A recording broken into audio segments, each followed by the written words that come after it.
வணக்கம், நமஸ்காரம், ஸ்தோத்திரம் அன்பான சகோதர சகோதரிகளே. நசரேன இயேசு கிறிஸ்துவின் இனி நாமத்தில் உங்கள் ஒவ்வொருவரையும் வாழ்த்துகிறோம், வரவேற்கிறோம். இந்த மாபெரும் நன்னாளை தந்த பிதாவாகிய தேவனுக்கும் எம்பெருமானாகிய இயேசு கிறிஸ்துவுக்கும் அவருடைய ஒரே பரிசுத்த ஆவியானவர் திருத்துவ தெய்வத்திற்கு எல்லா துதிகன மகிமையும் மாட்சிமையும் நாங்கள் செலுத்தி உங்கள் அனைவரையும் மறுபடியுமாய் வருக வருக என்று வரவேற்று உங்கள் யாவரையும் நாங்கள் இயேசுவின் நாமத்தில் நாங்கள் வாழ்த்துகிறோம். இது மெய்யாகவே கடைசி நாட்கள் என்று சொல்லி நாம் யாவரும் அறிந்த உண்மையே. இந்த உண்மைக்கு காரணம் பார்ப்பீர்களானால் செய்தித்தாளிலே நீங்கள் யாவரும் வாசிக்கக்கூடிய அனுதின செய்திகள் வாசிப்பது, என்னமோ ஒருத்தர் சொல்லுவார், ஒரு பேர் பழையாள், அந்த காலத்து டிரான்சிஸ்டர்ல. நான் ரொம்ப நாள் அது ஆம்பளைன்னு நினச்சிட்டே இருந்தேன். அப்புறம் பார்த்தா அவங்க ஒரு லேடி ஆம்பளை வாய்ஸ். அது கூட எனக்கு தெரியல அந்த காலங்களில். ஆகாஷவாணி செய்திகள் வாசிப்பது அப்படின்னு சொல்லி பார்ப்பீங்கள. அப்போ அந்த மாதிரி செய்திகளை நாங்கள் கேட்ட காலங்களில் நாங்களிருந்து 5 வயதுக்குள்ளாக தான் இருக்கும். ஓட்டு வீட்டில் இருந்தோம், பழைய வீடு, சின்ன வீடு. அதில் பார்ப்பீர்களானால் ஒரு சிறிய ஒரு டிரான்சிஸ்டர் எங்கள் தகப்பனார் வைத்திருப்பார். அவர் காலையில் ஷேவ் பண்ணுறப்போ அதை ஆன் பண்ணுவார். 6:45 என்னமோ அந்த ஆகாஷவாணி செய்திகள் வரும். அப்போ என்ன சொல்லுவாங்கங்கிறது சிலதெல்லாம் எனக்கு ஞாபகத்தில் உண்டு. அங்கே ஒரு பஸ் ஆக்சிடெண்ட் ஆயிடுச்சு, அங்கே ஜப்பானில் ஒரு நிலநடுக்கம், அப்புறம் பார்த்தீங்கன்னா இந்த என்ன சொல்றது, இந்த பிளேக் வந்தது இல்லைங்களா ராஜஸ்தானில், அந்த 1970களில் அந்த 80 அந்த டைமில் அந்த எஃபெக்ட்ஸ் எல்லாம் இருக்கும். இங்கே அந்த இது, அங்கே அந்த இது எப்படின்னு சொல்லிட்டு ஒரு சில செய்திகள் மட்டும் சொல்லுவார்கள், அவ்வளவுதான். ஆனால் இன்றைக்கு 24/7 நியூஸ். உங்களுக்கு எந்த மூல முக்கில் எந்த அநியாயம் நடக்குது இவைகளை குறித்து எல்லாம் அப்படியே லைவ் டெலிகாஸ்டாக நீங்கள் பார்க்க நேர்ந்துடும். அப்போ நிறைய ஜனங்க சொல்லக்கூடிய காரியம் என்னதான் சொல்லி பார்த்தீங்கன்னா, அந்த காலங்களில் இந்த மாதிரி டெக்னாலஜி இல்லை, டெக்னாலஜி இருந்திருந்தால் ஒரு வேளை இந்த மாதிரி காரியங்கள் எல்லாம் கேப்சர் பண்ணி அவர்கள் போட்டிருக்க கூடும் என்று சொல்லி. இங்க டெக்னாலஜி இல்லை, ஆனா உலகமெங்கிலும் அந்த டெக்னாலஜி இருந்தது.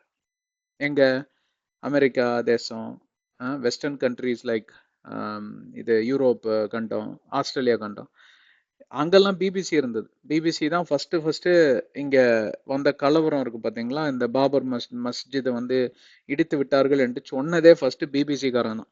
அப்போ கூட நமக்கு பார்ப்பீர்களானால் இந்தியாவில் அவ்வளோ டெக்னாலஜி இல்லை. நான் 1990 நடந்த அந்த சம்பவத்தை பற்றி பேசிட்டு இருக்கிறேன். நான் 96 தெரியல இல்லைங்களா. அப்போ இப்போதான் கடைசி ஒரு 20 ஆண்டுகளில் டெக்னாலஜி பார்ப்பீர்களானால் சேட்டலைட் டெலிவிஷன்ஸ் எல்லாம் வந்தது. ஆனால் நீங்க அந்த பழைய ரெக்கார்டுகளை எல்லாம் எடுத்துதான் பாருங்களேன். அப்போ அநியாயம், கிரைம் ரேட் எல்லாம் எப்படிதான் இருந்தது அயல் நாடுகளில் என்று சொல்லி. மிக மிக குறைவு.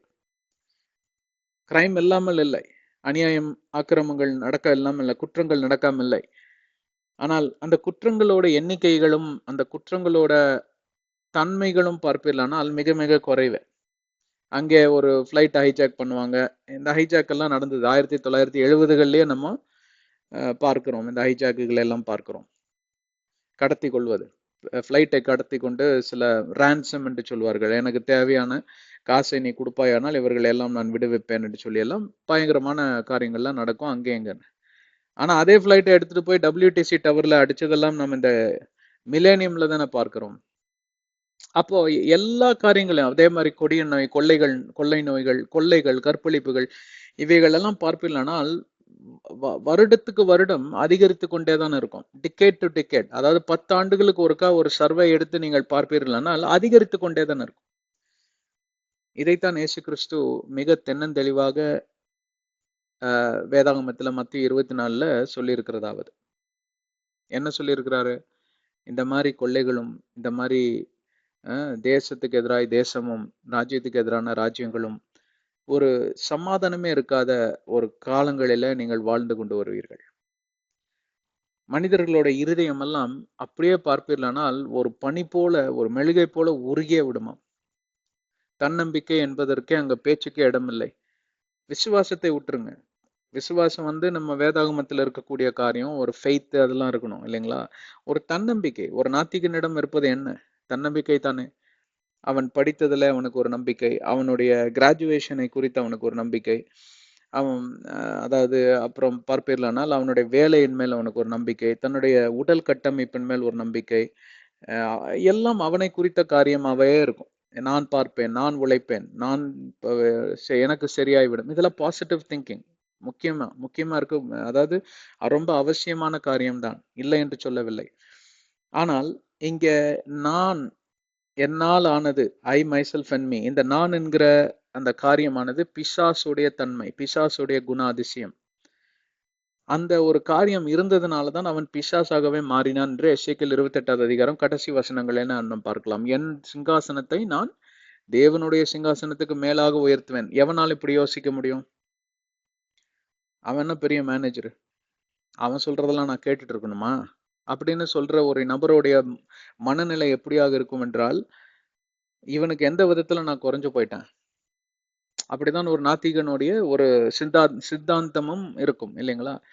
இப்போ தேவன் கடவுள் என்கிற ஒருத்தர் வந்து என்னை கண்ணுக்கே தெரியாத, கண்களுக்கே தெரியாத ஒரு கடவுள் என்கிற ஒரு நபர் என்னை கட்டுப்படுத்துவதும் ஏதோ கட்டளையாம், ஏதோ நியாயப்பிரமாணமாம், ஏதோ நியமங்களாம், இவைகளுக்கெல்லாம் நான் கட்டுப்பட்டு வாழ வேண்டுமாம். இவைகளுக்கு நான் கட்டுப்பட்டு வாழவில்லை என்றால் என்னையே குற்றம் தீர்த்து நான் ஒரு அடங்காப்பிடாரி, நான் ஒரு என்ன சொல்றது, வணங்கா கழுத்து, நான் ஒரு கடின இருதயம் படைத்தவன், நான் ஒரு கல்லான இருதயம் படைத்தவன் என்று சொல்லி நியாயம் தீர்ப்பது எந்த விதத்திலையும் என்னால ஏற்றுக்கொள்ள முடியாதுன்னு சொல்லுகிறவன் தான் அந்த நாத்திகர்களுடைய சித்தாந்தத்துக்குள் அடங்கி இருக்கிறவர்கள். ஒண்ணு சில பேர் பார்ப்பீர்களானால் வேறு வேறு பலப்பட்ட தெய்வங்கள் எல்லாம் அவர்கள் வணங்கி வருவார்கள். இந்த தெய்வத்துக்கு போய் நம்ம படைக்கலன்னா இந்த தெய்வம் கோவிச்சுக்கும், கண்ணு குத்திரும். அந்த தெய்வத்துக்கு நம்ம போய் படைக்கலன்னா நம்ம விபத்துல செத்து போயிடுவோம். அந்த தெய்வத்துக்கு போய் நம்ம அந்த தெய்வத்தை கொஞ்சம் குஷியா வைக்கலன்னா நம்ம பார்ப்பீர்களானால் குடும்பத்தோட வந்து இறந்து போயிடுவோம். ஏதோ கொள்ளை வியாதியில இறந்து போயிடுவோம். இப்படியெல்லாம் சொல்லி பயம் காட்டி பிசாசு இப்படியாக வகை பிரித்து ஜனங்களை மட்டுப்படுத்தி இருதயங்களையும் புத்தி சுவாதியங்களையும் மழுக்கடித்து இப்படியாக மனிதனானவன் கோயில், குளம் மற்றும் இதோ வேலிஸ் அண்ட் மவுண்டன்ஸ், மலைகளையும் பள்ளத்தாக்குகளையும் தேடி போயாக்கும் அவன் இந்த தெய்வம் அந்த தெய்வம் அந்த தெய்வம்னு அலைஞ்சு திரிஞ்ச அவன் ஒரு நாள் மடிந்து விடுகிறான். அவன் மறித்து விடுகிறான். மறித்த பின்புதான் அவனுக்கு தெரிகிறது அவன் சரியான தேவனை அவன் வணங்கவே இல்லை என்று சொல்லி. இது எப்படி உங்களுக்கு தெரியும்னு கேக்குறீங்களா? இந்த மாதிரி காரியங்களை குறித்து வேதாகமத்துல பல ரகசியங்கள் கொடுக்கப்பட்டிருக்கிறது. ஓமையின் மூலமாகவே ஒரு உண்மையான காரியத்தை ஆண்டவர் வெளிப்படுத்தி இருக்கிறார். இயேசு கிறிஸ்துவே சொல்லியிருக்கிறார், அந்த பணக்காரனுக்கும் அந்த லாசருக்கும் இருக்கக்கூடிய ஓமை. வேதாகமத்தை முழுதாக படிக்க வேண்டும். வேதாகமத்தை படித்தால் மட்டும் பத்தாது, அதை குறித்த அர்த்தத்தை நாம் அறிந்து கொள்ள வேண்டும். அறிந்து கொண்ட அர்த்தத்தை நாம் அறிந்து கொள்ளும்படி நாம் அந்த அறிந்து கொண்ட அர்த்தத்தின்படி நாம் வாழவும் கற்றுக்கொள்ள வேண்டும். 3 காரியங்கள். It's 3 step process. ஏதோ ஒண்ணு மட்டும் இடையில எடுத்து இந்த பக்கமா கொஞ்சம் அந்த பக்கமா கொஞ்சம் படுத்தீங்கன்னா, வெந்து வேகாத கறியை நீங்க சாப்பிட்டீங்கன்னா எப்படி இருக்கும்? அப்படி வெந்து வேகாம ஒருத்தங்க அந்த திருசூலத்துல எடுத்து அந்த கறியை எடுத்து சாப்பிட்டு வேணாமா? யாரு? அந்த எலியோட பசங்க 2 பேர் இருக்கிறானுங்க. அவங்களை எப்படி ஆண்டவர் தெரியுமா? ஒரு வியாதி வந்து அடிச்சு கொன்னுச்சான் அவனுங்களை. அப்ப அந்த வெந்து வேகாத கறி மாதிரி தான் இருக்கும். யாரும் அதை விரும்ப மாட்டீங்கன்னு நான் நம்புறேன் இல்லைங்களா? பச்சைக்கறியை யாராவது வந்து எப்படி வெந்து வேகாம எடுத்து சாப்பிடுவீங்களா? நல்ல இதை வேகலன்னு தான் சொல்லுவோம். பிரியாணியில என்னப்பா இது வேகவே இல்லைப்பா கறி, சரி. ஆனா கறி நல்லா பதமா வெந்திருந்ததுன்னு வைங்களேன், அந்த டேஸ்டே வேற. நல்ல சுவையா நல்ல ருசி பார்த்து நீங்க அந்த பிரியாணியில இருக்கக்கூடிய அந்த மட்டன் பீஸ், சிக்கன் பீஸை நீங்க சாப்பிடும்போது ஒரு அருமையான ஒரு சுவை உங்களுக்கு கிடைக்கக்கூடியதாவது. அப்படிதான் வேதாகமம். வெந்து வேகாத மாதிரி நீங்க படிப்பீர்களானால், வாசிப்பீர்களானால், நீங்க மட்டும் ஏதோ தவறான வழியில செல்வதில்லை. ஆனால் உங்களை நம்பி இருக்கக்கூடியவர்கள், உங்களை கேட்கிறவர்கள், உங்களை பின்பற்றி வருகிறவர்களையும் நீங்கள் தவறான வழியில நடத்துகிறீர்கள். அவன் கழுத்துல பெரிய மயில்கல்லை கட்டி அவனை தூக்கி கடல்ல வீசிருங்கன்னு இயேசு கிறிஸ்து சொல்லுகிறார். ஏனென்றால் நீ உன் ஆத்மா அழிஞ்சு போனா பரவாயில்ல, நீ உன்னை 10 பேத்துல கூட்டிட்டு போற. ஆனால் அதே காரியத்தை யார் செய்கிறான்னு கேட்டா பிசாசு செய்யறான். தப்பான சித்தாந்தங்களையும் தப்பான நியமங்களையும் தவறான காரியங்களையும் வேதாகமத்திலிருந்தே எடுத்து இன்றைக்கு ஜனங்களை திசை பிரிய போக செய்திருக்கிறான். அதனால்தான் 40,000 திருச்சபைகள் இருக்கிறது. கிறிஸ்துவத்தை குறித்து தான் நான் இப்ப பேசுகிறேன். நான் பிற மதத்தாரை விட்டுருங்க, அவர்கள் எல்லாம் நமக்கு அயலார்களே, சகோதர சகோதரிகளே, இயேசு அதாவது ஆண்டவரால படைக்கப்பட்ட சிருஷ்டிகளே.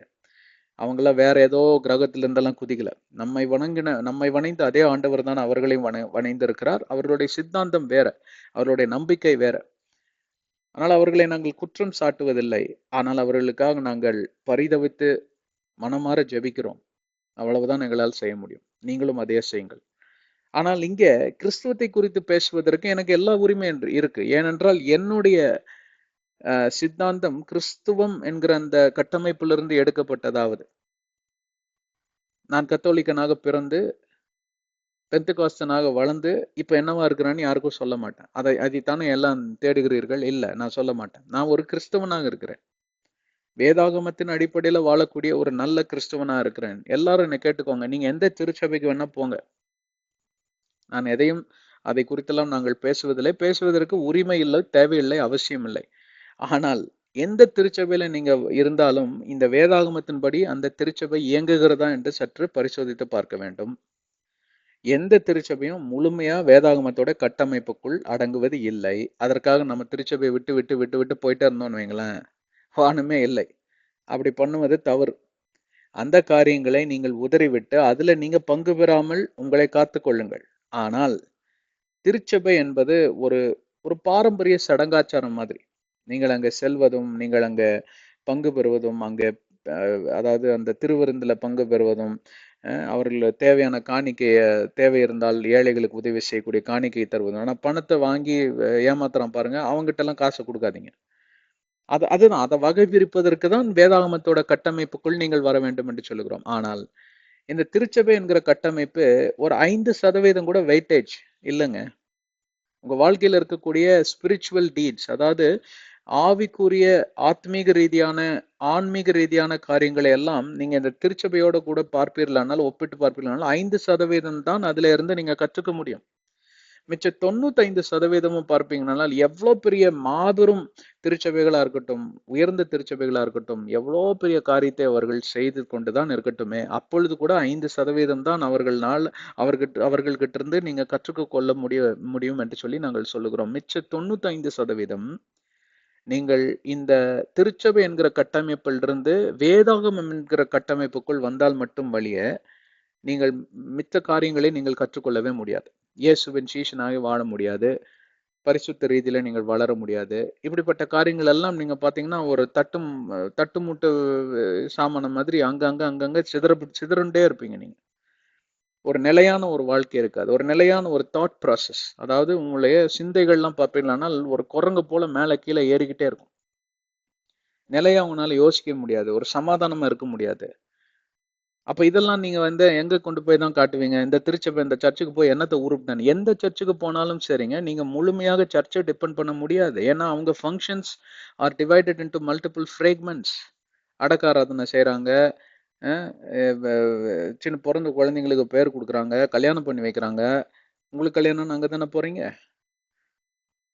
அப்புறம் என்னென்னமோ அவங்க அதாவது வீட்டுல போய் ஹவுஸ் விசிட்டுக்கு போவாங்க, வீட்டு கூட்டங்கள் நடத்துவாங்க. அப்புறம் சண்டே ஆராதனை நடத்துவாங்க. அதுக்கு சாட்டர்டேல இருந்தா ப்ரிப்பேர் பண்ணும். கொயர் ப்ராக்டிஸ் வெள்ளிக்கிழமையில இருந்து ஆரம்பிச்சிரும். எப்படி நீங்க போய் ஒரு ஃபாதரை ப்ளேம் பண்ணுவீங்க, ஒரு பாஸ்டரை ப்ளேம் பண்ணுவீங்க? அது தவறு இல்லையா?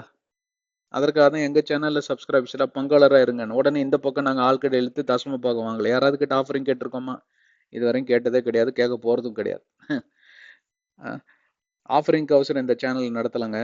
ஆத்மீக ரீதியாக நீங்கள் வளர வேண்டும், யாவரும் கிறிஸ்துவின் சீஷர்களாய் மாற வேண்டும்.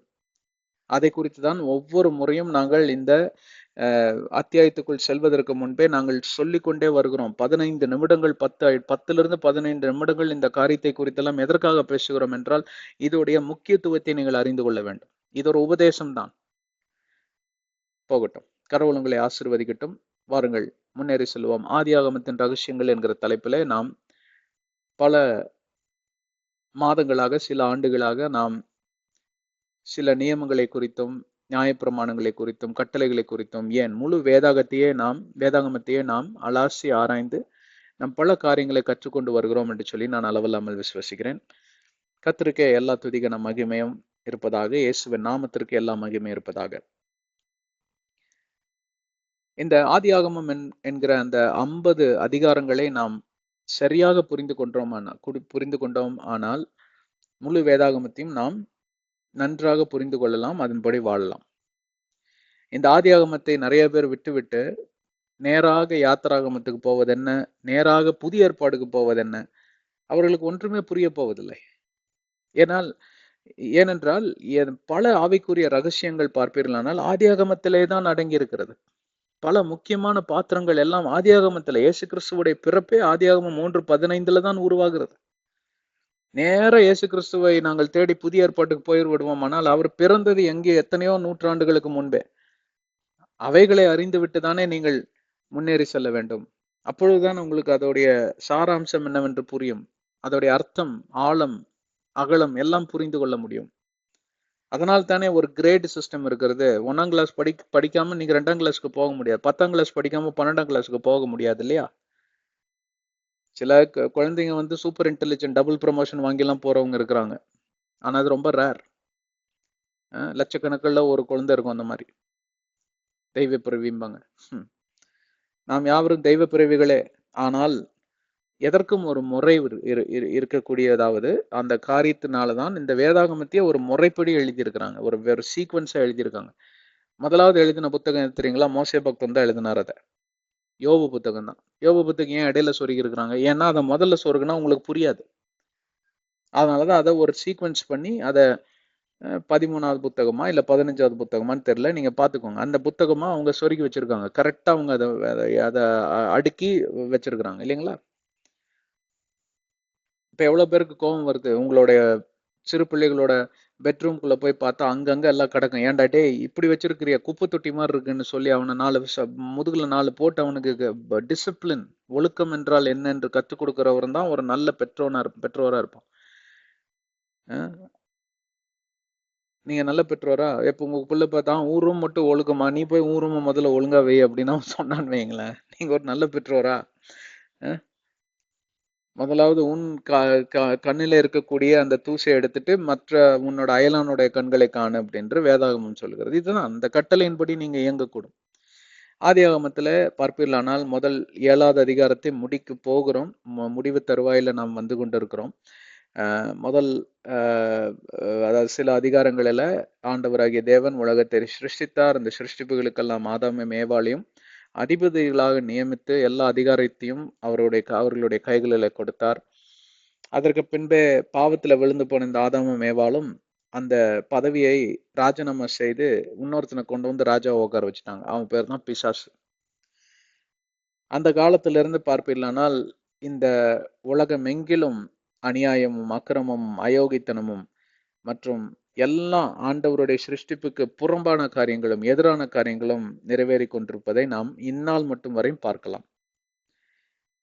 கர்த்தராகிய தேவன் முதலாவது ஆதாமை குறித்து அங்கே சபித்து அனுப்புகிறார். 2வது ஆதாமை நான் அனுப்பி இந்த சாபத்திலிருந்து அவர்களை மீட்டுக் கொள்வேன். பாவத்துடைய பின்விளைவு என்னவென்று பார்ப்பீர்களானால் சாபமும் வன்முறையும் கொலையும் கற்பழிப்பும் இப்படியாக காரியங்கள் எல்லாம் பெருக தொடங்கின. ராட்சதர்கள் பிறந்தார்கள். தேவனாகிய கர்த்தர் ஒரு நாளில அவருடைய நினைவுல வந்த இந்த காரியத்தை முடிவுக்கு கொண்டு வந்து விடலாம். ஒவ்வொரு நாளும் இதை நினைச்சு நொந்து போயிட்டு இருந்திருக்கிறாரு. முடிவுக்கு கொண்டு வந்துடலான்னு ஒரு 1000 வருஷத்துக்கு மேல ஆயிடுச்சு உலகம் தோன்றி. போதும், 1000 வருஷம் ஆயும் உருப்படாத இந்த உலகம் இனி உருப்பட போறதே கிடையாதுன்னு ஆண்டவராக ஒரு தீர்மானத்துக்கு வந்து முடிக்கலாம். எல்லாத்தையும் ஜலத்தை வச்சு அழிச்சிடலாம். ஏன்னா ஜலத்துல மூடி அழிக்கிறது தான் அவருடைய பேட்டர்ன், அவருடைய மெத்தட், அப்படிதான் அவர் கையாளக்கூடிய ஒரு காரியம் ஆகுது. அப்படிதான் ஜலத்தினால மூடப்பட்டிருந்த உலகத்தை மறுபடியும் உருவாக்குறார். திருப்பியும் ஜலத்தினால மூடிடலாம் அப்படின்னு முடிவுக்கு வரும் மாத்திரத்தில் நோவா பக்தன் அவருடைய கண்களில கிருபை பெறுகிறார். எதனால் கிருபை பெற்றார், எதனால் அவர் தேர்ச்சி பெற்றார், அப்படியெல்லாம் சொல்லி நான் அதெல்லாம் குறித்து வேதாகமத்துல நல்லா ஆழ்ந்து ஆராய்ந்து நாம் வியாக்கியானம் பண்ணணும். அவரை குறித்து பேழை என்கிற ஒரு காரியத்தை உருவாக்கினார் தேவனாகிய கர்த்தர் கண்டுபிடித்த அந்த பேழை என்கிற கான்செப்ட் என்னன்னு கேட்டா, இயேசு கிறிஸ்துவின் நாமம் தான் அந்த பேழை. பேழைக்குள்ள சென்றவர்கள் அனைவரும் தப்புவிக்கப்படுவார்கள், தேவனுடைய கோப ஆக்கினையிலிருந்து விடுதலை பெறுவார்கள். இயேசுவின் நாமத்தை ஏற்றுக்கொண்ட யாவரும் கோப ஆக்கினையிலிருந்து விடுதலை பெறுவார்கள், பாவத்திலிருந்து விடுதலை பெறுவார்கள். இதுதான் அதோடைய தொடர் கதையா இருக்கிறது. 7வது அதிகாரத்தில் பார்ப்பீர்களானால் மகா ஜலப்பிரளயம். மகா ஜலப்பிரளயம் என்றால் புதிய ஏற்பாடின் பிரகாரம் வெளிப்பாடுல குறிப்பாக மகா உபத்திரவ காலத்திற்கு ஒப்பிட்டு நாம் பார்த்து படிக்க வேண்டும். இப்படிதான் உங்களுக்கு இத்தனை நாட்களும் இந்த வேதாகமம் வகுப்புகளில நாம் பழைய ஏற்பாட்டுக்கும் புதிய ஏற்பாட்டுக்கும் ஒரு பிரிட்ஜிங் போட்டு நம்ம இப்படி கத்துக்கொண்டு வருகிறோம். இப்போ அந்த மகா ஜல பிரளயத்திலிருந்து தப்பிப்பதற்கு ஒரு பேழை உண்டாயிருக்குமானால், இந்த மகா உபத்திரவு காலத்திலிருந்து என்னையும் உங்களையும் காத்துக்கொள்வதற்கு இயேசுவின் நாமம் தேவை. அந்த நாமத்தின் மூலமாக கிடைக்கக்கூடிய விசுவாசம் தேவை. இந்த புதிய ஏற்பாடுடைய சாராம்சமே என்னவென்றால் விசுவாசம். 2வது கொரிந்தியர் 5வது அதிகாரம் 7வது வசனத்துல, do not walk by sight but walk by faith. கண்களில் காண்பது அல்ல, கண்களில் காணாத அந்த நிச்சயம், படாதவைகளின் நிச்சயம், அதோடைய உறுதி என்னன்னு சொல்லி நீங்க பாப்பீங்க. the substance of faith இல்லைங்களா? அதுதான் வந்து அங்க ரோமர் எத்தனாவது அதிகாரங்கிறது மறந்துட்டேன். ரோமர்ல இருக்கு இந்த காரியமாவது. விசுவாசத்தை குறித்து ஏகப்பட்ட வசனங்கள் இருக்கிறது. 2வது அதிகாரம் 2வது கொரிந்தியர் 4வது அதிகாரம் 17-18 வசனத்தையும் நீங்க வாசித்து பார்ப்பீர்களானால், எதற்காக விசுவாசிக்க வேண்டும்? காண்கிறவை அல்ல, காணாதவைகளை குறித்து தேவன் எனக்கு இதை மாற்றி தருவார் என்ற விசுவாசம். விசுவாசத்திற்கு முன்பே முதல் படி நம்பிக்கை. நம்பிக்கைக்கு முதல் படி எதிர்பார்ப்பீர்களானால் அறிதலும் புரிதலும். அறிந்து கொள்ள வேண்டும், புரிந்து கொள்ள வேண்டும். புரிந்து கொண்டதையும் அறிந்து கொண்டதையும் நம்ப வேண்டும். நம்புவதை நாம் விசுவசிக்க வேண்டும். நம்பிக்கைக்கும் விசுவாசத்திற்கும் இருக்கக்கூடிய அங்க அந்த பதத்துடைய வித்தியாசம் என்னவென்று பார்த்தால், சில காரியங்களை நாம நம்புவோம். I hope it will happen அப்படி என்று ஆங்கிலத்துல சொல்வார்கள். நான் நம்புறேன்ப்பா, ஆனா அதை நடக்கும்னு நினைக்கிறேன், பார்க்கலாம், அப்படி என்பது விசுவாசம் அல்ல. நான் எவ்வாறு நம்புகிறேன் என்றால், இது நடந்தே நிறைவேறும், நான் சுகமாவேன், இயேசுவின் நாமத்தினால் அவருடைய தழும்புகளால் நான் சுகமானேன். அதாவது ஏதோ நடந்து விட்டதை போல இவர்களுடைய தோரணைகளும் இவர்களுடைய நடை உடை பாவனைகளும் மாறிவிடும் என்பதற்கு தான் அந்த விசுவாசம் என்கிற உபதேசம் கொடுக்கப்படுகிறது. எதிலே விசுவாசம் கொள்ள வேண்டும்? ஒரு பொருள் அல்ல, ஒரு மனிதன் அல்ல, உங்கள் மேலேயே விசுவாசம் அல்ல. ஆனால் எனக்கு கண்களில் தெரியாத ஒரு ஆண்டவர் என்னை பார்த்து கொண்டிருக்கிறார். அவர் எழுதி வைத்த இந்த வசனம் ஆம் என்றும் ஆமேன் என்றும் இருக்கிறது. வானமும் பூமியுமே அழிந்தாலும் இந்த வாக்குத்தத்த வசனம், தேவனால பேசப்பட்ட இந்த வசனம் எனக்கு ஜீவனை கொடுக்கும், நான் மரணத்தை காண்பதில்லை என்பதற்கு இது ஒரு எடுத்துக்காட்டுதலா இருக்கும். எவ்வளவு பேர் இருக்கீங்க? இப்படிப்பட்ட ஒரு விசுவாசம் கட்டமைப்புக்குள் இருக்கிறவன் பேர் தான் இந்த புதிய ஏற்பாடு நோவாவின் பேழை. அந்த புதிய ஏற்பாடு நோவாவின் பேழைக்குள் இயேசுவின் நாமத்தில் நுழைந்தவன் ஒருபோதும் எந்த மகா ஜலப்பிரளயமா இருக்கட்டும், எந்த மகா உபத்திர காலமா இருக்கட்டும், என்ன நிந்தையா இருக்கட்டும், என்ன வியாதியா இருக்கட்டும், என்ன காரியம்தான் இருக்கட்டுமே, அவைகளை மேற்கொள்வதற்கு அவனுக்கு எல்லா அதிகாரங்களும் புத்திர சுவிகாரங்களும் கொடுக்கப்பட்டிருக்கிறதை எவ்வளவு பேர் என்னோட நம்புறீங்க? என்னோட இணைந்து நீங்க விசுவசிப்பீர்களானால் இருக்கிற இடத்திலேயே கண்களை மூடி ஒரு நிமிடம் ஆண்டவராகிய இயேசு கிறிஸ்துவின் நாமத்திற்கு எல்லா மகிமையும் செலுத்துங்கள். அந்த இயேசு கிறிஸ்துவின் நாமம் மட்டும் எனக்கும் உங்களுக்கும் கொடுக்கப்படாவிட்டால், இன்றைக்கு பார்ப்பீர்களானால் 2ஆம் ஆதாம் கான்செப்டே இருந்திருக்காரு.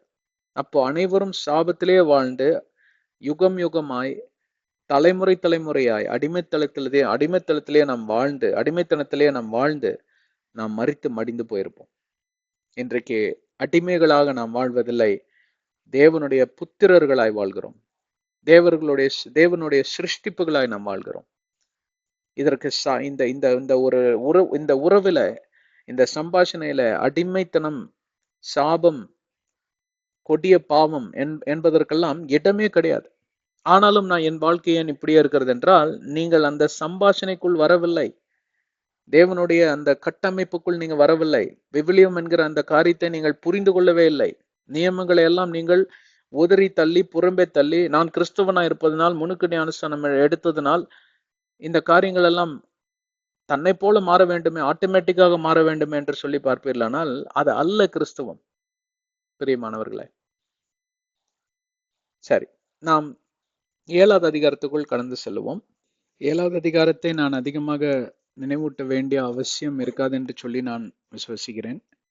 ஏனென்றால் 7வது அதிகாரத்தில் நாம் பல காரியங்களை ஏற்கனவே நாம் விவரித்து விட்டோம். படிப்படியாக தான் நாம் முன்னேறி செல்கிறோம். ஆக நீங்க எல்லாம் பழைய அத்தியாயங்களை எல்லாம் நீங்கள் ஒன்றும் தவறாமல் நீங்கள் பார்த்திருப்பீர்கள் என்று சொல்லி நாங்கள் நம்புகிறோம். சரி, சென்ற அத்தியாயத்தில் நாம் the waters prevailed and greatly increased on the earth 7வது அதிகாரத்தை பார்ப்பீர்களானால் இங்கே மகா ஜலப்பிரளயம் வரக்கூடிய காரியமாவது நீயும் உன் வீட்டாரும் மற்றும் சில கால்நடைகள் பறவைகள் எல்லாம் எடுத்துக்கொண்டு நீ உள்ளே செல்ல வேண்டும், 2 செல்ல வேண்டும். எல்லாத்துக்கும் ஒரு ஆவிக்குரிய அர்த்தம் உண்டு. 2 by 2 they went into the ark. அப்புறம் பார்ப்பீர்களானால் 7 சுத்தமான மிருகங்களும் 7 அசுத்தமான மிருகங்களையும் எடுத்துக்கொள்ளுங்கள். இப்படியெல்லாம் சொல்லி பல கட்டளைகளை ஆண்டவர் அங்கே சொல்லுகிறார். இவைகளுக்கெல்லாம் என்ன ஆவிக்குரிய அர்த்தம் இருக்கும் என்று சொல்லி எல்லாம் நாம் நன்றாக ஆராய்ந்து பார்த்திருக்கிறோம். இவைகளெல்லாம் நீங்கள் கேட்டிருப்பீர்கள் என்று சொல்லி நாங்கள் நம்புகிறோம். சரி, இதற்கு பின்பே ஜலம் ஆனது, அதாவது மழையானது வர தொடங்கியது. மதகுகள் எல்லாம் திறந்தது. மழைன்னா அது சாதாரண மழை இல்லை. இப்போ ஷவர்ல தண்ணி வந்தா ஒரு மழை மாதிரி ஒரு ஃபீலிங் வரும். அருவியில போய் நீங்க நின்னீங்கன்னா அது வேற மாதிரி ஒரு ஃபீலிங் வரும். நயகரா ஃபால்ஸ் என்கிற அந்த அருவியில போய் நின்னீங்கன்னா தலையே இருக்காது. அந்த ப்ரெஷர்ல பாத்தீங்கன்னா தலையே அதாவது போறவன் தலையோட போவான், வெளில வரப்போ தலை இல்லாம தான் வரும். அவ்வளவு ப்ரெஷரா வரும், உள்ள விட மாட்டாங்க அவங்க. அந்த கேலன்ஸ் ஆஃப் வாட்டர் பார்ப்பில்லைனால் எவ்வளவோ டன்னு கணக்கான வெயிட் இருக்குமா. தண்ணியை பார்த்தீங்கன்னா கையில சும்மா இப்படி அள்ளுறப்போ ஒன்றும் இருக்காது. அதையே ஒரு 40 லிட்டர் பேரல்ல நீங்க அடக்கி வச்சு தூக்கி பாருங்க, ஏறத்தாழ ஒரு 15 கிலோ 20 கிலோ வெயிட் அது இருக்கும். அப்பொழுது பார்ப்பில்லானால் வானம் திறந்து இந்த மதகுகள் எல்லாம், அதாவது நயகரா ஃபால்ஸை போல மதகு, நயகரா ஃபால்ஸ் எல்லாம் ஒண்ணுமே கிடையாது. வானமே திறந்து அந்த மதகுகள் எல்லாம், அதாவது பூமி எங்களும் ஜலம் நிறைந்திருந்தது, வானத்தோட ஒட்டி நிறைந்திருந்தது. அதுதான் அதனுடைய பொருள். வானம் என்கிற காரியமே கிடையாது. வானத்துக்கு அத இங்கிருந்து மேல அப்படியே போட்டு படகு போய் வானத்தை பார்க்க, வானத்தோட ஒட்டி இருந்தது, அவ்வளவா இருந்தது. பூமி எங்களும் ஜலம். ஆனால் தேவனுடைய கட்டளை பிறந்த மாத்திரத்துல ஜலத்திற்கு வல்லமை இல்லை. ஜலமானது மேலே எடுக்கப்பட்டது, வானம் தோன்றியது. இதுதான் அந்த 1வது அதிகாரத்துல எல்லாம் நாம் பார்த்தோம். அந்த வானம் தோன்றியதுன்னா வானத்துக்கு மேல இந்த ஜலத்தை எல்லாம் சேர்த்து ஆண்டவர் பிடித்து வைத்திருக்கிறார். அது மேகமூட்டமாய் பாடுகிற காரியமாவது. இப்ப என்ன ஆகுது, ஒரு நொடி பொழுதுல ஒரு கட்டளை பிறந்தோடனே அந்த மேகமா இருந்தது, அதுக்கு மேல இருந்த ஜலம் எல்லாம் கொட்டி தீர்த்தது. சரி, இதெல்லாம் பார்த்தோம். அப்படி கொட்டி தீர்த்த ஜலமானது என்ன ஆனது என்றால் அதிகரித்தது. பூமியின் மேல கொட்டி தீர்த்த என்ன ஆகும், அதிகரித்தது. அப்போ நோவாவின் பேழையானது அசைய தொடங்கினது, நகர தொடங்கியது. when the waters were filled on the surface of the earth. இதெல்லாம் பார்த்தோம். 19வது வசனத்துக்குள் இது எல்லாத்திற்கு பின்பும் 2 காரியங்கள். ஒன்று ஆவிக்குரிய ரகசியம், இன்னொன்று பார்ப்பீர்களானால் மகா உபத்திரவ காலத்திற்கு நாம் எப்படி தயார் செய்து கொள்வது, நாம் எதையெல்லாம் சந்திக்க நேர்ந்திடும். உடனே மகா உபத்திரவ காலம் தானே ஆரம்பிச்சாச்சுங்க. மகா உபத்திரவ காலம் ஆரம்பிச்சாச்சுன்னு எடுத்துக்கோங்க. ஒரு புத்தகத்தை நீங்கள் வாங்குறீர்கள் புத்தக கடையிலிருந்து, அந்த புத்தகத்துல என்ன இருக்குன்னு சொல்லி ரத்தன சுருக்கமாக இண்டெக்ஸ் பேஜ் என்று ப்ரிஃபேஸ் என்று சொல்லி எழுதி வைத்திருப்பார்கள். இந்த புத்தகத்தில் என்ன நீங்க வாசித்து கற்றுக்கொள்ளலாம் என்று ப்ரிஃபேசிங்ல சொல்லுவாங்க. சரி விடுங்க, இன்னும் எளிதா சொல்லணும்னா எல்லாத்துக்கும் சினிமா பார்க்குற பழக்கம் இருக்கு, இல்லைன்னு சொல்லி நடிக்காதீங்க. அந்த காலத்துல நாங்க சினிமா பார்க்க போறப்போ சென்ட்ரல் தேட்டர்னு ஒரு தேட்டர் இருக்கு கோயம்புத்தூர் பட்டணத்துல. அந்த தேட்டர் தான் அருமையான தேட்டர். சிவாஜி கணேசன் மாதிரி மாபெரும் நடிகர்கள்லாம் அங்க ரொம்ப நாள், அதாவது ரொம்ப காட்சிகள்லாம் நடந்திருக்கு. அது நாடக மேடையா இருந்தது. அங்க ஒரு பெரிய பிளாக் போர்டுங்க. பெரிய பிளாக் போர்டுனா எத்தனை அடின்னு தெரியுங்களா? அது திட்டத்தட்ட ஒரு 60 அடிக்கு 40 அடி பிளாக் போர்டு. அந்த போர்டுல ஒருத்தர் உட்காந்து சாக் பீஸ்ல எழுதுவார். சாக் பீஸா இல்ல பெயிண்டான்னு தெரியல, அதுல எழுதி போடுவார் கதைய. இப்ப அந்த தேட்டரை மூடிட்டாங்கன்னு நினைக்கிறேன், ரைட்டுங்களா? அப்போ அந்த சாக் பீஸ்ல எழுதியிருக்கிற கதையை பார்த்துதான் நாங்க உள்ள என்ன இருக்குன்னு சொல்லி நாங்க தெரிஞ்சுப்போம். ஏன்னா இங்கிலீஷ் படம் தான் அங்க பெரும்பாலும் ரிலீஸ் பண்ணுவாங்க. அதுதான் ப்ரிஃபேசிங். சரி, ப்ரிஃபேசிங்க பார்த்தாச்சு. இப்ப எந்த பேஜ்ல எது இருக்கு, எந்த எந்த அதாவது எப்படி சொல்றது, எந்த பக்கத்துல என்ன இருக்குன்னு சொல்லி தெரிஞ்சுக்கணும் இல்லையா? அந்த புத்தகம் பார்ப்பீங்களானா 2000 பேஜுகள் அடங்கிய புத்தகங்களா இருக்கலாம், 1000 பேஜுகள் இருக்கலாம். அப்ப அதுக்கு பேரு தான் இண்டெக்ஸ் என்று சொல்லுவார்கள். இந்த முழு விவிலியமுமே ஒரு ப்ரிஃபேஸ் அண்ட் இண்டெக்ஸ் மாதிரி தான் நீங்க நினைச்சுக்கணும். எல்லாரும் நினைச்சுக்கிறோம், ஐயோ விவிலியம் என்னங்க இவ்வளவு பெருசா இருக்குன்னு. பெருசா இல்லைங்க, ரொம்ப கம்மியா தான் எழுதியிருக்காங்க. ஓகே, சரி. இதுல இருந்து இன்னும் கம்மியா, அதாவது இன்னும் இருந்து அதிகமா நம்ம தெரிஞ்சுக்க வேணும்னா, இந்த இப்ப எதை குறித்து நான் சொல்ல வந்தேன் என்றால், மகா உபத்திரவ காலத்திற்கு முன்பே உபத்திரவ காலம் என்று சொல்லி ஒண்ணு இருக்க வேண்டும் அல்லவா? அந்த உபத்திரவ காலத்தில் தான் நானும் நீங்களும் ஏற்கனவே வாழ்ந்துட்டு இருக்கோங்க. அப்போ மகா உபத்திரவ காலம் எப்படி இருக்கும்? Multiply by 1000 times. ஒரு கேண்டில் பத்தி அந்த அது மேல சின்ன விரல் நுனிய வைப்பதற்கும் கேண்டில் மேலேயே போய் உக்காந்துக்கிறதுக்கும் எவ்வளவு வித்தியாசம் இருக்கும். எப்படியெல்லாம் சொல்ல புரிய வைக்க வேண்டியதா இருக்கு பாருங்க. இல்லைங்களா? உடம்பு ஃபுல்லா தீ பிடிச்சதுன்னா எப்படி இருக்குங்க? விரல் நுண்ணிய வச்சாலே உங்களால ஒரு செகண்ட் தாங்க முடியல. அப்ப மல்டிப்ளை பை 1000 டைம்ஸ், 10,000 டைம்ஸ், 1000 மடங்காக நீங்கள் யோசித்துக் கொள்ளலாம். 10,000 மடங்காக யோசித்துக் கொள்ளலாம். அது உங்களுடைய யோசனையை பொறுத்து, உங்களுடைய சிந்தையை பொறுத்து, உங்களுடைய அனுபவத்தை பொறுத்து. அப்படிதான் இந்த விவிலியத்தை நாம் வாசித்து காரியத்தை புரிந்து கொண்டு வருகிறோம். இது உபத்திரவ காலமே. உபத்திரவ காலம் ஆரம்பிச்சாச்சு. இதெல்லாம் ஒன்றிணைத்து மகா உபத்திரவ காலம் என்று சொல்லி ஒன்று வரும். அது ஒரு அதாவது மிக தொலைவிலே இருக்கிறது, அது மிக சமீபத்திலே இருக்கிறது என்று சொல்லி இயேசு கிறிஸ்து பல அடையாளங்களை தந்திருக்கிறார். இந்த அடையாளங்கள் எல்லாம் நாங்கள் ஆங்கிலத்துல சொல்லி தந்திருக்கிறோம். அதெல்லாம் நீங்க கேட்டீங்களான்னு தெரியல. இந்த 9 எபிசோட்ஸா பிரித்து நாங்கள் 9 எபிசோடுகளாக அங்கே ஆங்கிலத்துல Jesus second coming of Jesus சொல்லி பேசி வருகிறோம். அதெல்லாம் கேளுங்க, சரிங்களா? 2000 பிரசங்கங்கள் மொத்தமாக கொடுக்கப்படும் அங்கே. 19வது வசனம், and the waters prevailed. 18வது வசனத்திலே இந்த waters prevailed அதை குறித்து நாம் வார்த்தை விட்டோம். அதாவது ஜலத்தின் ஆதிக்கம், இதை குறித்து நாம் பார்த்து விட்டோம். அதனால் நான் அதை குறித்து ரொம்ப அதிகமாக நான் போதபடி இங்கே இன்னொரு அழுத்தம் தரப்பட்டிருக்கிறது. the waters prevailed exceedingly on the earth. The waters prevailed and greatly increased க்கும் the waters prevailed exceedingly on the earthக்கும் ஒரு சின்ன வித்தியாசம் இருக்கு, அதை பார்க்கலாம். And all the high hills under the whole heaven were covered. இன்னைக்கு இவ்வளவுதான் நாம் தியானிக்க போகிறோம்.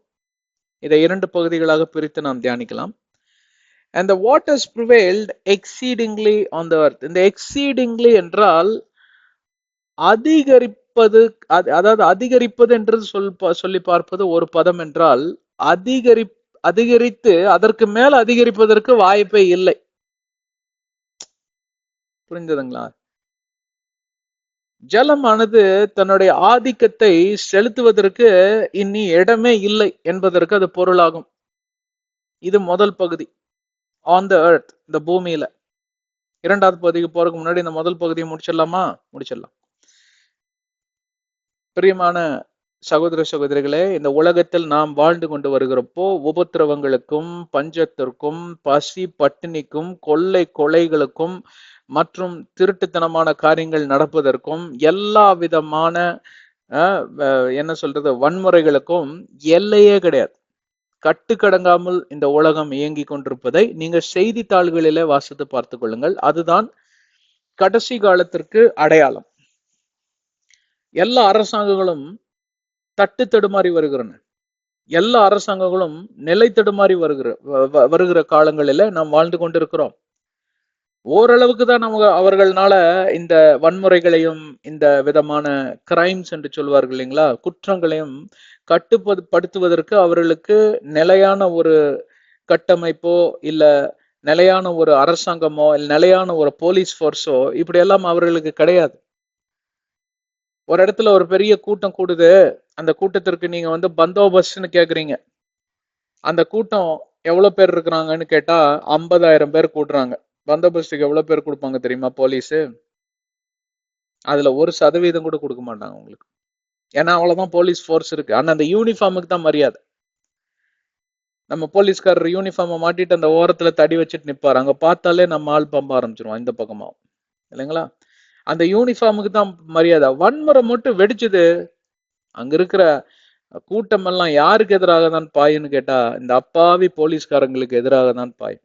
பாவம், பயங்கர மோசமான ஒரு மோசம்னா ரொம்ப விபரீதம் நிறைந்த ஒரு தொழில். இந்த வேலைக்காக தான் அரசாங்கத்துக்கு சேரணும், அரசாங்க பணி வேணும்னு சொல்லி நிறைய பேர் சேர்றாங்க, இல்லைங்களா? என்ன சொல்றது, இந்த பாவர்ட்டி, பசி பட்டினி கொடுமை வறுமை இவைகள் எல்லாம் இருந்தவங்க அந்த காலத்துல பாருங்க, பசி பட்டினியில் இருக்கிறவங்க பட்டாளத்துக்கு போனோம் அப்படிம்பாங்க. அது ஒரு சொல்லவே மாறிடுச்சு. ஆனா அப்படி போனவங்க எல்லாம் கொஞ்சம் பேர் இருந்தாலும் நிறைய பேர் இந்த தேசத்தை நேசிப்பதனாலையும், பேட்ரியாட்ஸ் என்று சொல்வார்கள், பேட்ரியாட்டிசம் இருப்பதனாலதான் நிறைய பேர் போறாங்க. இல்லைன்னா அந்த தொழில ரொம்ப நாள் இருக்க முடியாதுங்க. மிலிட்டரி ஃபோர்ஸ்ல எல்லாம் இருக்கிறது, போலீஸ் ஃபோர்ஸ்ல இருக்கிற விளையாட்டுல கரப்ட் ஆபீசர்ஸ் இருக்கதான் செய்யறாங்க. ஆனா நல்ல ஆபீசர்ஸ் இருக்கிறனாலதான் இன்னைக்கு நாடு இயங்கி கொண்டிருக்கிறது. அதை விட்டு விடுங்க, சரி போகட்டும், முன்னாடி போவோம். அப்ப எவ்வளவு பேர் தான் இருக்கிறாங்க கட்டுப்படுத்துவதற்கு? 10,000 ஜனம் கூடுற இடத்துல ஒரு 50 போலீஸ்காரங்க தான் இருப்பாங்க. அப்ப எங்க போறது ஃபோர்ஸ்? இந்த மாதிரி நிலைமை எல்லா அரசாங்கங்களுக்கும் இருக்கு. ஒரு பக்கம் போலீஸ் ஃபோர்ஸே கம்மின்னா, ஏன்னா அரசாங்கத்துக்கு கட்டுப்படி ஆகாது, சம்பளம் கொடுத்து அத்தனை பேர்த்த மெயின்டைன் இது பண்றதுக்கு எல்லாம் கட்டுப்படி ஆகாது, அதுவே ஒரு பிரச்சனை. மறுபக்கம் என்னவென்றால், இந்த கிரைம் ரேட்ஸ் பாத்தீங்கன்னா, அதாவது வன்முறைகளும் இந்த குற்றங்களும் நாளுக்கு நாளே அதிகரிக்குதாம். முதல்ல இல்லைனாலும் மாதம் தோறும், வாரத்துக்கு வாரம், வாரம்லாம் ரொம்ப இதுங்க, மாதம் வருடம் என்று சொல்லிதான் கம்பேர் பண்ணுவாங்க. அப்புறம் வாரத்துக்கு வாரம் கம்பேர் பண்ண ஆரம்பிச்சாங்க. இப்ப நாளுக்கு நாள் வன்முறைகள்லாம். ஆனா போலீஸ் ஃபோர்ஸ் அதே தான், இவங்க கையாளுற மெத்தடு, அதாவது முறைகள் அதே தான், நியமங்கள் அதே தான். அப்ப எப்படி நீங்க கட்டுப்பாட்டுக்குள்ள கொண்டு வர முடியும்? அதனாலதான் நிறைய பாத்தீங்கன்னா சிவில் வார்ஸ் என்று சொல்வார்கள். அதாவது இந்த லோக்கல் ஃபைட்ஸ், நான் தேசத்துக்குள்ளேயே நடக்கக்கூடிய சிவில் வார்ஸ். ஜனங்கள் பாத்தீங்கன்னா கூச்சல் எடுக்கிறது, பந்து பண்றது, தர்ணா பண்றது, கல்லடிக்கிறது, எடுத்து கல்லடிக்கிறது, வன்முறையை கிளப்புறது, இதெல்லாம் உள்ள இருக்கும். உள்நாட்டு கலவரம் அப்படி என்று சொல்லலாம், சிவில் வார்ஸ். இதுதான் அதிகரித்து கொண்டிருக்கு. தேசங்களும் சண்டை போடுவதை விட தேசத்துக்குள்ளாகவே நடக்கக்கூடிய காரியங்கள் இருக்குது பாத்தீங்களா, அவைகள்லாம் அதிகரித்து கொண்டே இருக்கிறது. சரி, இதற்கு பேர் தான் ப்ரிவேலிங், ஆதிக்கம். உபத்திரவம் என்பது ஆதிக்கம் செலுத்தி அதிகரிக்க தொடங்கினது ஒரு காலம் என்றால், உபத்திரம் என்பது அதிகரித்து அந்த அதிகரிக்கக்கூடிய காரியத்தை கட்டுக்கடங்காமல், அதாவது பாம்பானது உங்களுக்கு விஷத்தை பாம்பு கடிச்சிருச்சுன்னா விஷமானது சர்ன்னு பிளட் வெயின்ஸ்ல ஏறி போகும், கேன்சர் மாதிரி. கேன்சர் அப்படிதான் போய், அதாவது தப்பான ஒரு நோட், லிம்ப் நோடு என்று சொல்லுவார்கள், அந்த லிம்ப் நோட தொற்றுச்சுன்னா அந்த லிம்ப் நோட்ல இருந்து எங்கெங்கெல்லாம் நரம்புகளும் பிளட் வெசல்ஸ் என்று சொல்லுவாங்க, ரத்த குழைகள்லாம் செல்லுகிறதோ அதுக்கெல்லாம் அப்படியே பரவ ஆரம்பிச்சிடும், வேகமாக சர்ன்னு பரவிடும். அதனாலதான் சில பெட் ஸ்கேன் சொல்லுவாங்க, பெட் சிடி ஸ்கேன் சொல்லுவாங்க, அதுல பார்த்து டாக்டர்கள் சொல்லுவார்கள், இது மிகவும் பரவி விட்டன, 2 மாதம் கூட தாங்குவதற்கு வாய்ப்பே இல்லை, ஏன்னால் இருதயத்தையோ இல்ல மூளையோ எதை வேணாலும் தாக்கக்கூடும், இந்த அம்மா செத்து போயிடுவாங்க அப்படின்னு அவங்க அந்த ஸ்கேன் ரிப்போர்ட்டை வச்சுதான் சொல்றாங்க. அதே போலதான் இந்த உலகத்தில் நடக்கக்கூடிய சம்பவங்கள் என்கிற அந்த ரிப்போர்ட், செய்தித்தாள்களில வரக்கூடிய ரிப்போர்ட், கூகுள்ல இருக்கக்கூடிய சில டேட்டாக்கள் எல்லாம் வைத்து நாங்கள் ஒன்றாக நீங்க இணைத்து பார்ப்பீர்களானால், இந்த காலம்தான் இந்த உபத்திரவ காலத்திற்கு எல்லா விதமான நிறைவுகளும் எல்லா விதமான சம்பவங்களும் நிறைவேறின ஒரு காலம். 30 வருடத்துக்கு முன்போ, 20 வருடத்துக்கு முன்போ, 40 வருடத்துக்கு முன்போ இது நிறைவேறவில்லை. ஓரளவுக்கு கட்டுப்பாட்டுல தான் இருந்தது, நல்லாவே கட்டுப்பாட்டுல தான் இருந்தது. இந்தியா மாதிரி சமாதானத்தை நேசிக்கக்கூடிய தேசத்திலேயே பார்ப்பீர்களானால் நல்ல போலீஸ் ஃபோர்ஸ் எல்லாம் வச்சு பயங்கரமா கட்டுப்பாட்டுல வைப்பாங்க. போலீஸ் நைட் எல்லாம் ரோந்து போவாங்க, நீங்க விளக்கு போடாம சைக்கிள் ஓட்டிட்டு போனீங்கன்னா புடிச்சிருவாங்க, பயங்கரமா ஸ்ட்ரிக்டா இருக்கும். இப்ப எங்க அவன் போய் பாருங்க, ரோட்ல என்ன பண்ணுவாங்க, ஒரு போலீஸ்காரர் அந்த முக்குலி, இன்னொரு போலீஸ்காரர் இந்த முக்குலின்னுட்டு என்ன பண்ணுவார் அவரு? ஐயோ பாவம்னு ஒருத்தனும் பாவம் போலீஸ்காரனை பார்த்து பரிதாபப்பட்டுட்டு போறக்கூடிய காலத்துல இருக்கிறோம். ஏன் அதிகமாக போலீஸ் என்று சொல்லுகிறேன் என்றால், இந்த தேசமே அவங்கள நம்பிதான் இருக்கு இல்லைங்களா? ஆனால் இந்த தேசத்துடைய நிலைமை, இந்த தேசம் மட்டுமல்ல, உலகத்துடைய நிலைமையே பார்ப்பீர்களானால் ஏதோ ஓரளவுக்கு தான், சும்மா அப்படி லா அண்ட் ஆர்டர் இருக்கணும். இல்லைன்னா இந்த தேசத்துல ஒரு சட்டத்திட்டமே இல்லைன்னு சொல்லி யாருமே வரமாட்டாங்க. வணிகர்கள் வரமாட்டாங்க, பிசினஸ் செய்யறவங்க வரமாட்டாங்க, இப்படி எல்லாம் வரமாட்டாங்க. பேங்க் எதுவுமே இயங்காது இல்லையா? அதுக்காக ஒரு கண் துடைப்பை போல. கம்யூனிஸ்ட் கண்ட்ரி என்று பார்ப்பீர்களானால் அது வேற. அவன் இரும்பு கரங்களை கொடுத்து கொண்டு கொண்டு அடக்கக்கூடிய ஒரு கம்யூனிஸ்ட் ரூல்ஸ் எல்லாம் இருக்கும். ரொம்ப கஷ்டம் அந்த மாதிரி தேசங்கள்ல வாழ்வதெல்லாம். ரஷ்யா, சைனா எல்லாம் பாத்தீங்கன்னா பயங்கரமா இருக்கும். இப்ப ரஷ்யா எல்லாம் கொஞ்சம் நல்லா ரிலாக்ஸ் பண்ணிட்டான், பிரிஞ்சிருச்சுல யுஎஸ்எஸ்ஆர். சைனா எல்லாம் பாத்தீங்கன்னா உள்ள என்ன நடக்குதுன்னே தெரியாது, வெளியில நியூஸே வராது. எவ்வளவு பேர் என்னோட இருக்கீங்க? ஆகையால் இந்த மாதிரி டெமோக்ராட்டிக் கண்ட்ரி, இந்தியா போல சுதந்திர தேசம், ஜனநாயகம் நிறைந்த தேசத்துல பார்ப்பில்லனால் இந்த ஜனநாயகமே போதும் இந்த வன்முறையை தூண்டி விடுவதற்கு. எவன் வேணா என்ன வேணா பண்ணலாம். ஒருத்தன் 6 வயசு சிறுமிய கற்பழிச்சுட்டான் அப்படின்னு பார்த்தா இந்த பக்கம் ஹியூமன் ரைட்ஸ் வந்து நிக்கிறான், நீங்க சரியா விசாரணை பண்ணணும் அப்படின்னு சொல்லிட்டு. தூக்குல போட்டா ஒரு பெட்டிஷன் ஜனாதிபதிக்கும் இன்னொரு பெட்டிஷன் பிரைம் மினிஸ்டருக்கும் போகுது, எப்படியாவது மன்னிச்சு விட்டுருங்க, தெரியாம பண்ணிட்டான் அப்படின்னு. இந்த மாதிரி சட்டத்திட்டங்கள் இருப்பதனால் வன்முறையோட எண்ணிக்கை அதிகரித்து கொண்டு வரும். இதுல போக இன்னொரு சட்டத்திட்டம் என்னன்னு கேட்டா, இங்க டெல்லியில ஒரு பெண்ணை கற்பழிச்சாங்க பஸ்ல. அதுல ஒருத்தன் வந்து மைனர், 18 வயசுக்கு கீழே, அவன் ஃப்ரீயா வெளில சுத்திட்டு இருக்கான், அவனுக்கு தண்டனையே கிடையாது. ஏன்னா சட்டத்தின்படி அவர் மைனர். ஒரு மைனர் கற்பழிச்சதுனால அவனுக்கு தண்டனை இல்லை. என்னடா சட்டம் இது அப்படின்னு கேட்டு பயங்கரமா வந்து போராட்டம் எல்லாம் நடத்தினாங்க. ஆனா சட்டம் சட்டமே. ஆகையால் ஜனநாயக நாடுல இன்னும் வன்முறையை கட்டுப்படுத்துவது அவ்வளவு எளிதான காரியமே கிடையாது. அப்ப என்ன ஆகுது? ஏற்கனவே வன்முறை கட்டுக்கடங்காம தான் போய் கொண்டிருக்கிறது. கைங்களமா பிடித்தவனை கொண்டு போய் போலீஸ்ல ஒப்படைச்சு அவன் கோர்ட்டு ட்ரையல்னு கேஸ்ன்னு போனா அங்கிருந்து தப்பிக்கிறதுக்கு 1000 ஓட்டம் இருக்கு. அப்ப என்ன நிலைமையில தான் நம்ம உலகம் இயங்கி கொண்டிருக்கிறது சொல்லுங்க.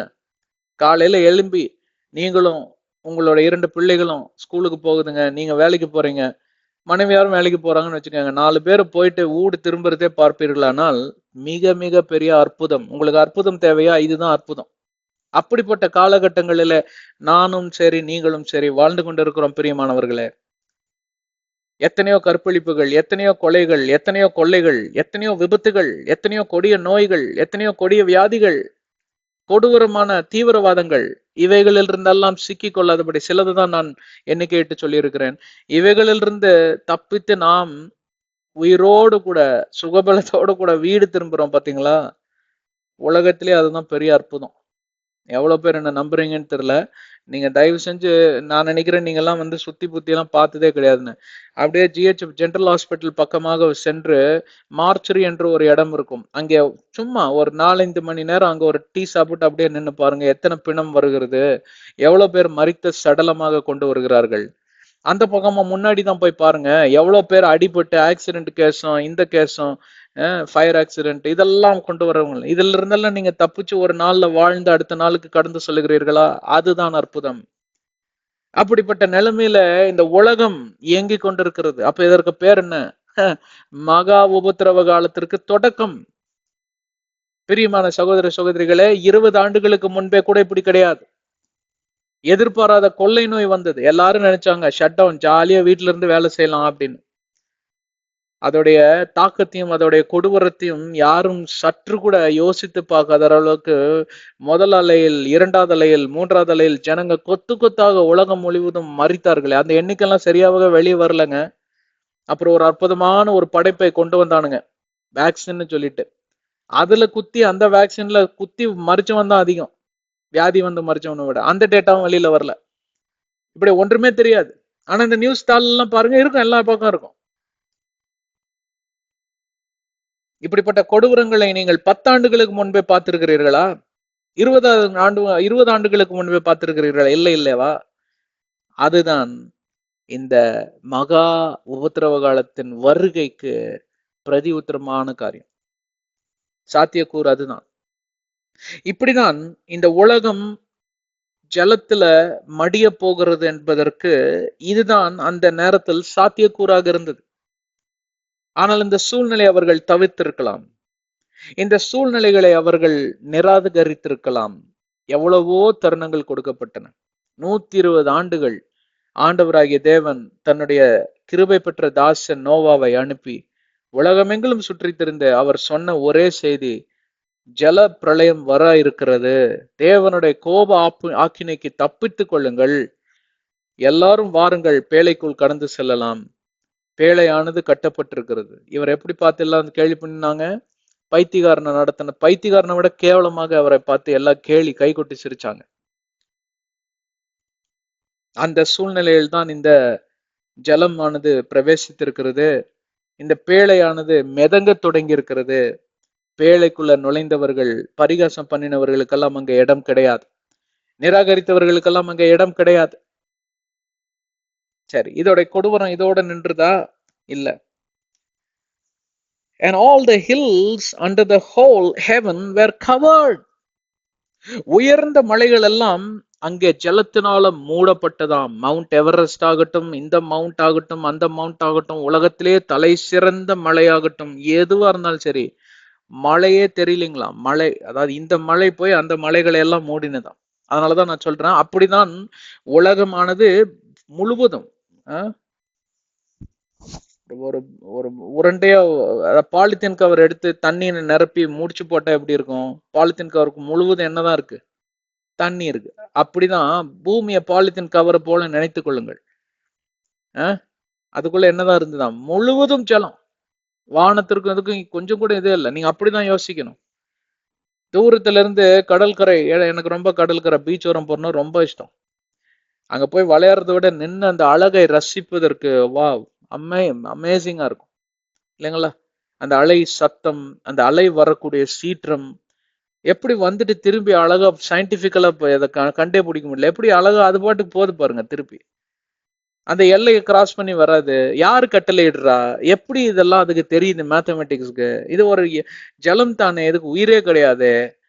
இப்படி ஏகப்பட்ட 10,000 கேள்வியை யோசிச்சுக்கிட்டே ரசிச்சுட்டு இருப்பேன் நான். இதெல்லாம் படிச்ச ஆண்டவர் எவ்வளவு பெரிய புத்திசாலி, மகா ஞானியா இருப்பாரு.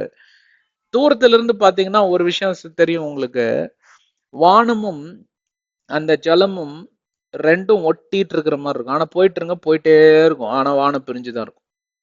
போட்ல ரொம்ப க்ரூஸ் எல்லாம் போயிருக்கீங்களா? இல்ல போட் ரைடு போயிருக்கீங்களா? உள்ள கடல்ல பயமா இருக்கா? எனக்கும் பயம்தான். ஆனா என்ன பண்றது, ஒரு தடையாவது போய் பார்க்கணுமேன்னு சொல்லிட்டு ஏறி போயாச்சு உள்ள. திரும்பி சுத்தி பார்த்தா ஜலம், ஆனா வானம் தெளிவா தெரியுது. ஆனா அப்படி அல்ல பிரியமானவர்களே, பூமியானது அப்படி அல்ல. அப்படிப்பட்ட ஒரு கட்டமைப்புக்குள்ள அல்ல, அது வேற விதமான கட்டமைப்புக்குள் இருந்தது. ஆண்டவர் பிரிந்து அதாவது பூமி தனியாக பிரிவதாகன்றோன்னு அப்படி மேல டகுன்னு போயிடுச்சு. சரி, இப்ப என்ன ஆகுது? பழைய நிலைமைக்கே திரும்பக்கூடிய ஒரு சூழ்நிலை. 2 காரியங்களை இங்க பார்த்து நாம் ரத்தின சுருக்கமாக முடித்து விடலாம்.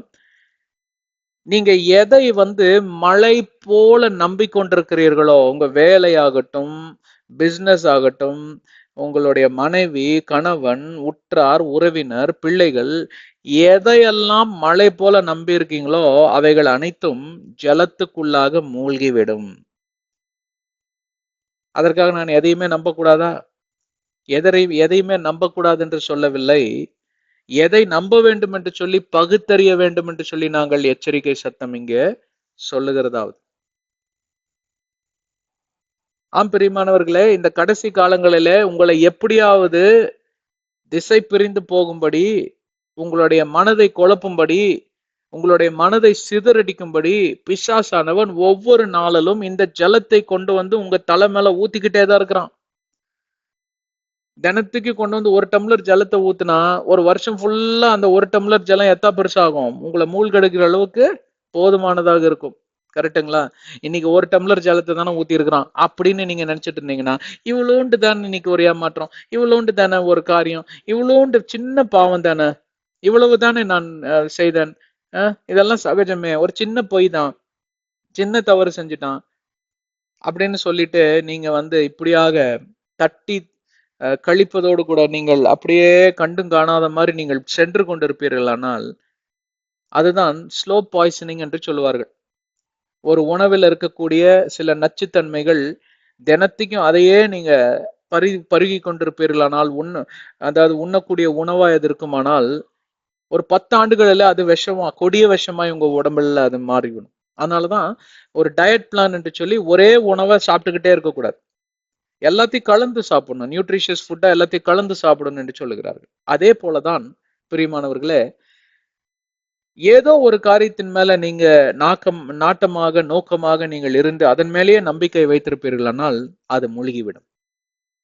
அதுதான் இந்த மகா உபத்திரவ காலம் வருவதற்கு இன்னொரு மாபெரும் அடையாளமாக காணப்படுகிறது. எதையும் நாட்டம் கொண்டிருக்காதீர்கள், எதையும் முழுதாக நம்பாதீர்கள்.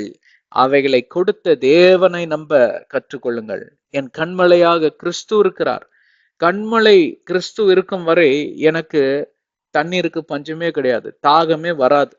ஏன்னா எப்ப தாகம் வந்தாலும் நான் தேவனிடம் போய் அந்த தண்ணீரை பெற்றுக்கொள்வேன். அப்படி அல்ல பிரியமானவர்களே இந்த உலகமானது இயங்கிக் கொண்டிருப்பது. நீங்க எங்கே பார்ப்பீர்களானாலும் அவர்களுடைய நம்பிக்கையின் சின்னம் ஏதாவது ஒண்ணு இருக்கும். அதுல பாத்தீங்கன்னா கடவுளுக்கு இடமே இருக்காது. அங்க கடவுளுங்கிற ஒருத்தர் இருக்கவே மாட்டார். ஏன்னா அந்த கான்செப்டே பிடிக்காது இவனுங்களுக்கு, இல்லைங்களா? அதுதான் இந்த கடைசி காலத்துடைய நிலைமை. அதற்காக மனைவி கணவனையும் கணவன் மனைவியும் சந்தேகப்பட வேண்டும், நம்பக்கூடாது. ஒருத்தர் நீங்க இப்படியாக சந்தேகப்பட்டு தூஷணம் பேசி புரணி பேசி இப்படியா பிரிந்து விட வேண்டும் என்று சொல்லவில்லை. நம்பிக்கை இருப்பது உண்மைதான், அது நம்பிக்கை இருக்க வேண்டும், அது உண்மைதான். ஆனால் நீங்கள் 2 பேரும் ஒன்றாக இணைந்து யாரைத்தான் நம்பணும்? தேவனை நம்பணும், ஒருத்தரை நம்பணும். நீங்க தேவனை நம்புனீங்கன்னா அது தேவனுடைய குணாதிசயம் உங்களுக்குள் வந்துவிடும். இந்த உலகம் இப்படியா இயங்கிக் கொண்டிருக்கிறது? இல்லவே இல்லை. அதனாலதான் கடைசி காலங்களிலே பார்ப்பீர்களானால் மனிதனுடைய இருதயம் எல்லாம் கடின இருதயங்களாய் மாறிவிடுமா. மனிதர்கள்னா மனுஷிகளும் தான். பிள்ளைக்கு எதிராக பெற்றோரும், பெற்றோருக்கு எதிராக பிள்ளைகளும், மாமனாருக்கு எதிராக மாமியாரும், மாமியாருக்கு எதிராக மருமகளுக்கு எதிராக மாமியாரும், இப்படியாக பார்ப்பீர்களானால் சண்டையும் சச்சரவுமாக சமாதானமே இல்லாத காரியங்கள், பிரிவினைகள் அதிகமாக இருக்கும். இது பத்தாது என்று சொல்லி அரசாங்கத்தை யாருமே குற்றம் சொல்ல முடியாது. ஏன்னா ஒரு அரசாங்கத்தை நடத்துறதுன்னா குடும்பத்தை இருக்கிற 4 பேர் ஒன்னா சேர்ந்து இருக்க மாட்டேங்கிறாங்க. கோடான கோடி ஜனங்களை அதாவது கோடான கோடி ஜனங்களை கொண்ட தேசத்தை நடத்துவது எவ்வளவு கடினம் தெரியுங்களா? எவ்வளவு மாநிலம், எவ்வளோ ஜாதிகள், எவ்வளோ மொழிகள், எவ்வளோ வேதங்கள் என்று சொல்லி பிரிவினைகளால் நிறைக்கப்பட்டிருக்கக்கூடிய தேசம் இந்தியா தேசம்லாம் ரொம்ப கஷ்டம். பிரைம் மினிஸ்டர் எல்லாம் எப்படிதான் உயிரோடு இருக்கிறாரோ, எப்படிதான் அவர் தூங்குறாரோ. என்னால ஒரு நாள் கூட அந்த வேலை பார்க்க முடியாதுங்க. ரொம்ப கஷ்டம். ரொம்ப எளிதா நான் சொல்லிடுறோம், இவங்க எல்லாம் ஒரு மனுஷனா அப்படி இப்படின்னு. ரொம்ப கஷ்டங்க. அந்த மாதிரி சூழ்நிலைகள்ல இயங்கி கொண்டிருக்கக்கூடிய தேசத்துல இருந்து வரக்கூடிய பிரச்சனைகள் வரும் பாத்தீங்களா, அது ஒரு பக்கம். ரோட்ல மனுஷன் நிம்மதியா நடந்து போக முடிய மாட்டேங்குது. நிம்மதியா சாப்பிடுறதுக்கு நேரம் கிடைக்க மாட்டேங்குது. தள்ளுது வேலை நம்மள.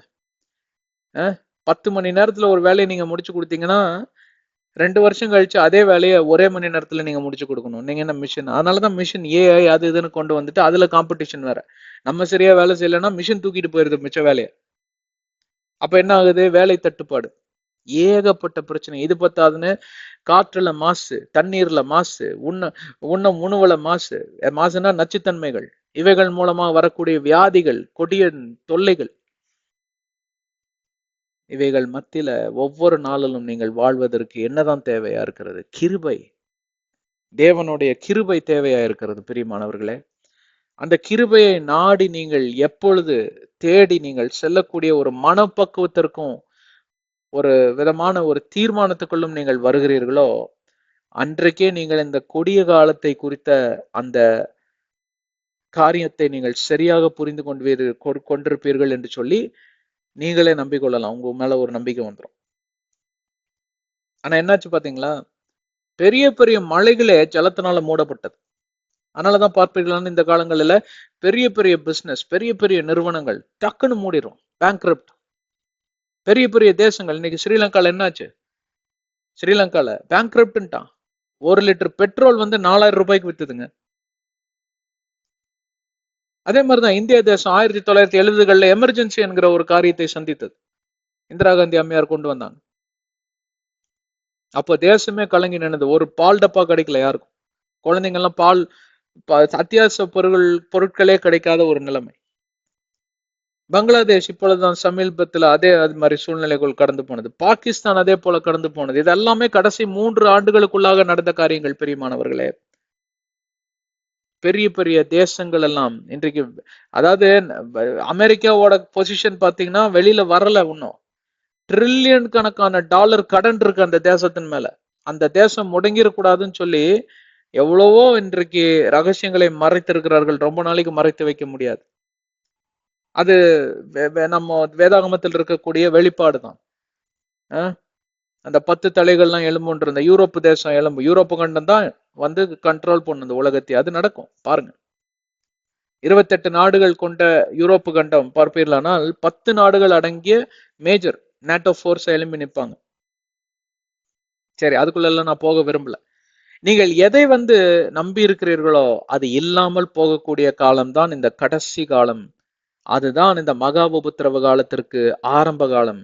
அதனால் வேதாகமம் என்ன சொல்லி இருக்கிறது? எப்பொழுதும் உங்களுடைய நம்பிக்கை தேவன் மேல வைத்திருங்கள். வேலைகள் எல்லாம் எப்பொழுதும் போல செய்து கொண்டுதான் இருக்க வேண்டும், குடும்பமும் இயங்க வேண்டும். ஆனால் நம்பிக்கையோ விசுவாசமோ யார் மேலதான் இருக்கணும்? தேவன் மேல இருக்கணும். அப்படி இருக்கிறவன் ஒருபோதும் ஒரு நாளிலும் எந்த பேரழிவையும் அவன் சந்திப்பதில்லை. அவனுடைய வாழ்க்கை உறுதியாக இருக்கும், அவனுடைய வாழ்க்கை ஸ்திரமாக இருக்கும், அவன் செய்வதெல்லாம் வாய்க்கும் என்று சொல்லி நம்பிக்கையோடு இருங்கள் என்று சொல்லி இயேசுவின் நாமத்தில் உங்களை ஆசீர்வதிக்கிறோம். நம் கண்களை மூடி சிரத்தை தாழ்த்தி ஜெபிப்போம். அன்பின் பிதாவே, இந்த அருமையான நாளுக்காய் நன்றி. இந்த கிருபை நாள்ல எங்களுக்கு புதிய ஒரு காரியத்தை நீர் கற்றுத்தந்திருக்கிறீர். அதற்காய் ஸ்தோத்திரம். எங்கள் நம்பிக்கையும் விசுவாசமும் மேல் நாங்கள் வைக்கிறோம் தேவனே. இயேசுவின் நாமத்தில் ஏறெடுக்கக்கூடிய அனைத்து விசுவாச விண்ணப்பங்களையும் நீர்தாமே விசாரித்து அவைகள் எல்லாம் நாங்கள் பெற்றுக்கொள்ளும்படி எங்களுக்கு உதவி செய்ய வேண்டுமா? இயேசுவின் நாமத்தில் ஜெபிக்கிறோம் ஜீவனுள்ள பிதாவே, ஆமென். கர்த்தர் உங்களை ஆசீர்வதிக்கட்டும். எங்களோட இணைந்திருங்கள். எல்லா வெளியிடுக்கூடிய வீடியோக்கள் எல்லாம் தவறாமல் பாருங்கள். தெரிஞ்சவங்களுக்கெல்லாம் ஷேர் பண்ணுங்க. அது உங்கள் மேல் விழுந்த கடமை. இந்த உலகத்துடைய ரட்சிப்புக்காக ஜெபித்துக் கொள்ளுங்கள். உலகத்தில் இருக்கக்கூடிய ஊழியக்காரங்களுக்காகவும் ஊழியத்துக்காகவும் ஜெபித்துக் கொள்ளுங்கள். எனக்காகவும் எங்கள் ஊழியத்துக்காகவும் ஜெபித்துக் கொள்ளுங்கள். எபேசியர் 6:18, கொலோசியர் 4:3 இதைத்தான் சொல்லுகிறது. அதே போல உங்களுக்கு ஜெப தேவைகள் இருந்தால் இந்த லெட்டர் எழுதுறது, மெயில் எழுதுறது இதெல்லாம் விட்டுருங்க. போய் இவங்க கதவை தட்டுறது, அந்த அக்காக்கு கால் பண்றது, இதெல்லாம் விட்டுருங்க. தேவனிடம் கடந்து சென்று மன்றாடுங்கள். அவர் உங்கள் தேவையை சந்திக்க போதுமானவராயிருக்கிறார். கர்த்தர் உங்களை ஆசீர்வதிக்கட்டும். அடுத்த அத்தியாயத்தில் சந்திப்போம். ஆமென்.